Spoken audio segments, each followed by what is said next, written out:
Ang pinakamatamis kasi na sipsipin ni insekto yung may potassium na application na abono. Dali lang. Napakasimple.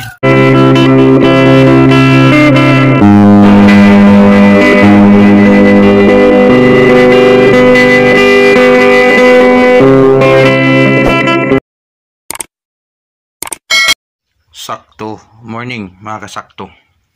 So, mga kasakto, yung topic natin ngayon is yung ating third fertilization guide ni lettuce. So, tapos na tayo ni pichay, ni Chinese cabbage. Yung ating carrots is alanganin pa. Baka next day, gamas pa dun kung magdadamo.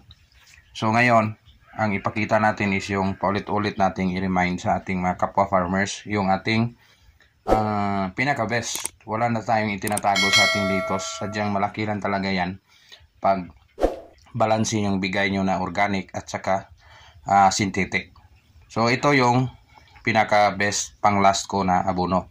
Third application after bagyo. 5 bagyong tumama sa ating lettuce. Pero nag-application pa rin tayo ng second. Pagkatapos ni second application yan, nakikita nyo sa video yan. Yan ang ginawa natin. First and second, same fertilizer. Unlike ni pangatlo, is more on potassium. Bakit sinistady natin si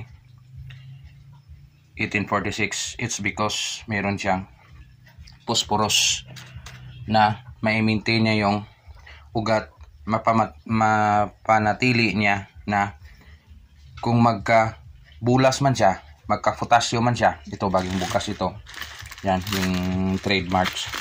So, ito, bagong bukas yan. Ito, yung bilog man siya, yung bilog niya is malaman. Ito ang function ni potassium. Nagpapalaman ng bulas, yung kanyang bilog. So, kung malaman na siya, masyado na rin siyang matamis sa mga insekto. True balance din pagbigay ng insecticide. So yun, napansin nyo kung marami kayong binigay na potassium sa tanim nyo is attract agad yung insekto. So yun ang pinakamatamis kasi na sipsipin ni insekto yung may potassium na application na abono. So bakit pinapartner natin si 1846 every application? For the purpose, ikaw naman, kung kakain ka na tao, kung gusto mo, malaki lang yung katawan mo, yung paa mo, hindi malakas, dapat malakas din. Ito yung pinaka-best gamitin. So, hindi ako napopromote any company ni Amigo or ni Atlas. Wala, kahit anong fertilizer na gamitin nyo, at least yung nitrogen, potassium, nitrogen, phosphorus, potassium, balance yan. Zero dito, meron naman ditong balanse niya. So maraming potassium si potas. Marami naman phosphorus si 18. Phosphorus plus potas. Adjust nyo nang kahit konti lang si nitrogen. Kasi kung last na yung tanim nyo, grabe na yung bulas niyan. Parang nitrogen, vitamins lang yan sa kanyang sarili. Hindi ka na magbigay ng vitamins, konti lang. At least meron si 1846.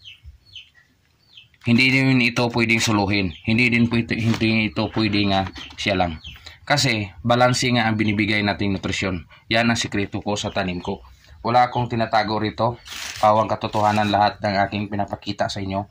Kung gusto kayong gumaya sa tanim ko, yan lang ang pinakasikreto. Balancing abono, balancing pagpakain, balancing bigay ng organic, balanse lahat ng bigay at insecticide. Hindi dapat overdosage. Kung anong nasa label, yun ang sundin.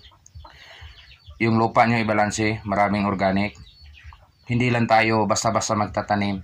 Kailangan may pundasyon sa lupa.